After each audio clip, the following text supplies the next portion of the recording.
মদিনার শান্তিপূর্ণ ও সহজ জীবন। খেজুরের ডাল ও কাদামাটির ছোট্ট একটি ঘর ছিল। সম্পদ বা বিলাসিতা কিছুই ছিল না, কিন্তু সেই বাড়িতে ঈমান ছিল।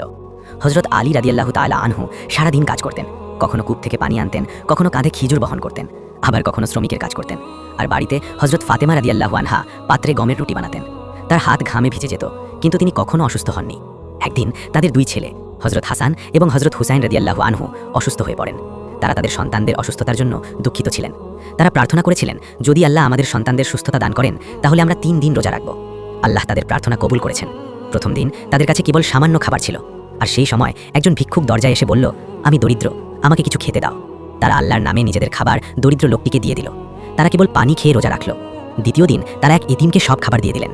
তৃতীয় দিন তারা একজন দাসকে খাবার দিলেন। তারা বললেন, আমরা তোমাকে কেবল আল্লাহর জন্য খাবার দিচ্ছি, আমরা আর কিছু চাই না। আল্লাহ তাদের কুরবানির জন্য একটি আয়াত নাজিল করলেন। পবিত্র কোরআনের সূরা আদ-দাহার আয়াত 9।